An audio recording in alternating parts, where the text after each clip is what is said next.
কোরআনের বিচার ব্যবস্থা না থাকলে অবিচার হয়, তার বাস্তব প্রমাণ আমি নিজে।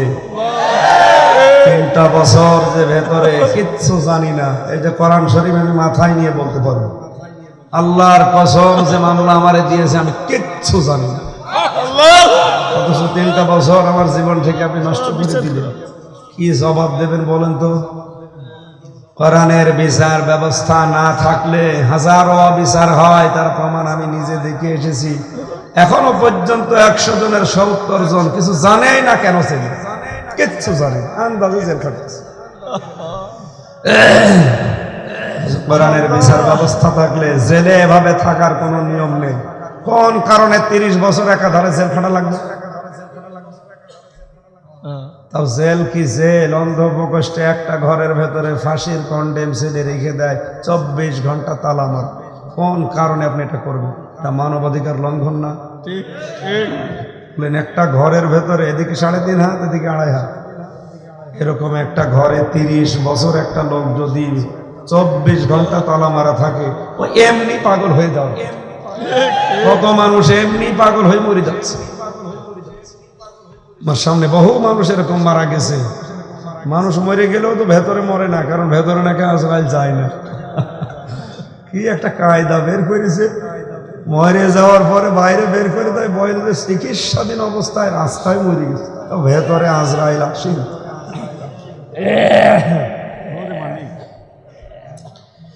সুতরাং আমরা ন্যায় বিচার যদি এখনো পর্যন্ত দেখতে চাই, কিসের বিচার লাগবে?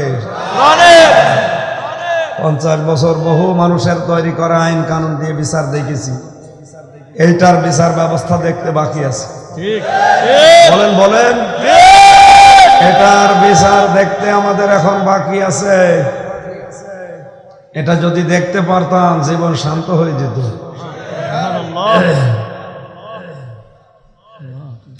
কোরআনে কারিমের বিচার ব্যবস্থা যদি চালু হয়ে যায়, ওই দেশে কোনো মানুষ বেঈমান হয়ে মারা যাওয়ার সম্ভাবনা থাকে না। সুতরাং আমার দায়িত্ব হচ্ছে কোরআন দিয়ে সঠিকভাবে ডাক দেওয়া, আর আপনাদের দায়িত্ব কোরআনের ডাকে সাড়া দেওয়া। আমার দায়িত্ব, আমার যতটুকু আয়ত্ত আছে আমি পালন করব। আপনাদের দায়িত্বটা আপনাদের পালন করার তৌফিক আল্লাহর কাছে কামনা করছি, আল্লাহ যেন দান করেন। আল্লাহ রাব্বুল আলামিন বলেন, ওয়ানজালনা ইলাইকা যিকরা লিতুবাইয়িনা লিন-নাসি মা নুযিলা ইলাইহিম ওয়া লা'আল্লাহুম ইয়াতাফাক্কারুন। হে নবী, এই জিকির, এই কোরআন আমি আপনার প্রতি নাযিল করেছি এই জন্য, লিতুবাইয়িনা লিন-নাস, আপনি স্পষ্ট দলিল প্রমাণ দিয়ে মানুষের সামনে এটা ব্যাখ্যা করবেন। কোন মানুষ? লিন্নাস, যাদের জীবন আছে। লাম শব্দটা আরবি গ্রামার অনুযায়ী 19টা অর্থে ব্যবহার হয়। এর অন্যতম অর্থ লাম ব্যবহার করা হয় জীবিত মানুষদের জন্য। আজ বাংলাদেশ সহ বিশ্বের বাস্তবতা পুরা পাল্টিয়ে ফেলেছি আমরা। কোরআন এখন জীবিত মানুষদের সামনে আর বলা যাচ্ছে না, পড়তে চান মরা মানুষের সামনে। কোরআন কি মরা মানুষের জন্য দিয়েছে? আল্লাহ কোনো দরকার নেই মানুষ মরে গেলে কোরআন। ওর জীবন যদি কোরআনের উপরে চলে থাকে, ওই মানুষ মারা গেলে কোরআন আর পড়া লাগবে না, কোরআন নিজেই তার জন্য সাক্ষ্য হবে। জীবিত অবস্থায় যে লোকটা কোরআনে কারিম দিয়ে শিক্ষা ব্যবস্থা জারি করে নাই, এরকম লোক যদি মারা যায়, কিয়ামত পর্যন্ত ওর জন্য যদি কেউ কোরআন পড়ে, ওর আযাব আরো বাড়বে। শিক্ষা ব্যবস্থা জারি করার জন্য আল্লাহ দিয়েছিলেন ইকরা বিইসমি রাব্বিকাল্লাযী খালাক। হে নবী, আপনি পড়েন। হাদিসটা আমি পড়ার পরে আশ্চর্য হয়েছি বাংলাদেশের সাথে মিলিয়ে। জিবরাইল ফেরেশতা এসে যখন বললেন আপনি পড়েন, নবীজি কিন্তু প্রথমবার পড়েন নাই। তিনি বলেছিলেন, আমি পড়তে পারি না। একবার, দুইবার, তিনবার বলার পরে যখন চাপ দিয়ে ধরলেন, নবীজি এবার বললেন আমি কি পড়ব। খেয়াল করে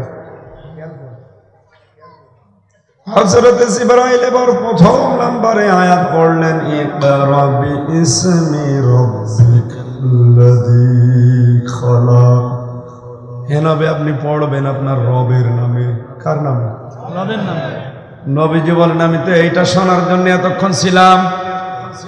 তুমি যদি প্রথমে আমাকে বলতে যে রবের নামে পড়া লাগবে, যিনি আমাকে বানিয়েছে, তাহলে এতক্ষণ পর্যন্ত আমি ওয়েট করতাম না।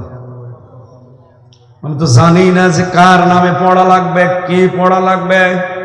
যখনই বলেছে বিসমি রব্বিকা আল্লাযী খালাক, ওই রবের নামে যিনি আপনাকে বানিয়েছে,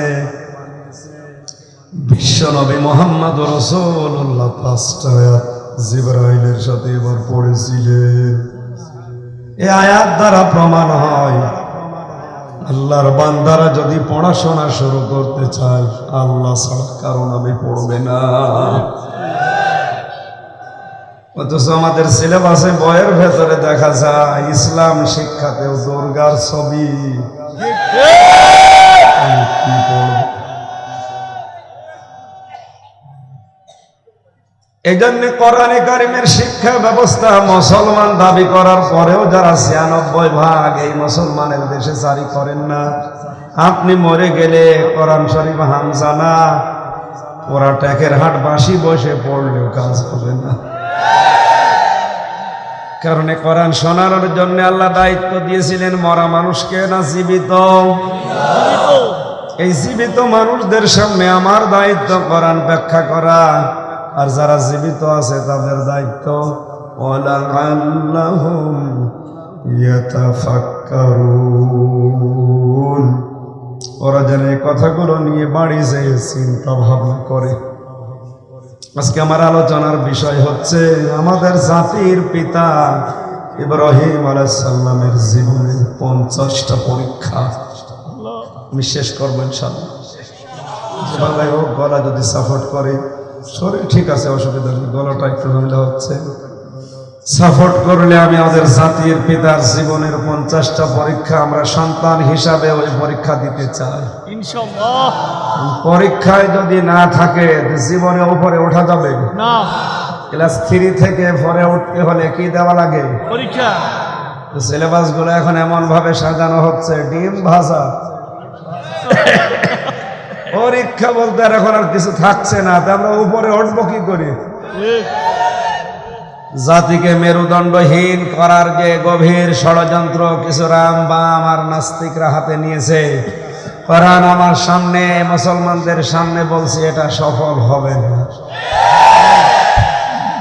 থেমে যান, যারা এই ভেজাল কাজে আছেন থেমে যান, পারবেন না। এমনি আমরা জাতে মাতাল হলেও কিন্তু তাহলে ঠিক আছে। আর যাই মনে করেন যে বিভিন্ন দলে বিদলে বিভক্ত হয়ে গেছে, তা অসুবিধা নেই, দল আমাদের যাই তাই থাকুক। কোরআনের ব্যাপারে যদি এখনো ডাক হয়, এক আছি না নেই? বাগানের ফুল ছিঁড়ছে একটা ছেলে, দৌড়িয়ে এসে বলে, চাচা আপনার এই ছেলে শুধু আমাদের বাগানের ফুল ছেড়ে ওরে নিষেধ করেন। চাচা বলছে, ভাতিজা নিষেধ করে করবো কি, ওর মাথা একটু ডিস্টার্ব আছে, মাথা খারাপ তো এই জন্য। ছেলেটা বলে, চাচা ওর মাথা যদি খারাপ হবে, পাশে তো আপনার বাগান, ও বাগানের ফুল তো ছেড়ে না। চাচা বলছে, ভাতিজা আমার ছেলের মাথা খারাপ তো অত খারাপ না, অন্তত নিজের বাগানের ফুলও চেনি। আমরা মাথা খারাপ হয়ে গেছে আমাদের, কিন্তু অত খারাপ হয়নি। যা করতে চাচ্ছিলাম আমরা, এটা সফল হবে না। মাথা এখনো ঠিক আছে ইনশাআল্লাহ। কোরআনের বিচার ব্যবস্থা না থাকলে অবিচার হয়, তার বাস্তব প্রমাণ আমি নিজে। 3টা বছর যে ভেতরে কিচ্ছু জানি না, এই যে কোরআন শরীফ আমি মাথায় নিয়ে বলতে পারবো, আল্লাহর কসম যে মামলা আমারে দিয়েছে আমি কিচ্ছু জানি না। অথচ 3টা বছর আমার জীবন থেকে আপনি নষ্ট করে দিলেন। কি জবাব দেবেন বলেন তো? কোরআনের বিচার ব্যবস্থা না থাকলে হাজারো অবিচার হয়, তার প্রমাণ আমি নিজে দেখে এসেছি। এখনো পর্যন্ত 100 জনের 70 জন কিছু জানেই না কেন ছেলে, কিচ্ছু জানে আন্দাজে জেল খাটতেছে। কোরআনের বিচার ব্যবস্থা থাকলে জেলে এভাবে থাকার কোনো নিয়ম নেই। কোন কারণে 30 বছর একাধারে জেল খাটা লাগবে? তাও জেল কি জেল, অন্ধ প্রকোষ্ঠে একটা ঘরের ভেতরে ফাঁসির কন্ডেম ছেলে রেখে দেয়, 24 ঘন্টা তালা মার। কোন কারণে আপনি এটা করবেন? এটা মানবাধিকার লঙ্ঘন না? বলেন একটা ঘরের ভেতরে এদিকে 3.5 হাত এদিকে 2.5 হাত, এরকম একটা ঘরে 30 বছর একটা লোক যদি 24 ঘন্টা তালা মারা থাকে, ও এমনি পাগল হয়ে যাবে। কত মানুষ এমনি পাগল হয়ে মরে যাচ্ছে। আমার সামনে বহু মানুষ এরকম মারা গেছে। মানুষ মরে গেলেও তো ভেতরে মরে না, কারণ ভেতরে নাকি আজরাইল যায় না। কি একটা কায়দা বের করেছে, মরে যাওয়ার পরে বাইরে বের করে দেয়, বলে চিকিৎসাধীন অবস্থায় রাস্তায় মরে গেছে, তো ভেতরে আজরাইল আসে।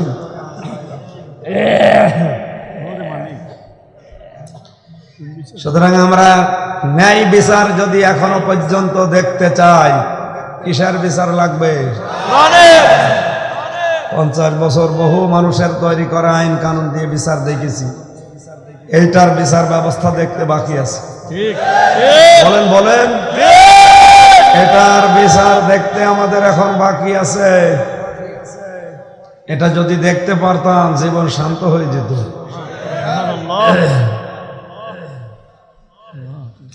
কোরআনে কারিমের বিচার ব্যবস্থা যদি চালু হয়ে যায়, ওই দেশে কোনো মানুষ বেঈমান হয়ে মারা যাওয়ার সম্ভাবনা থাকে না।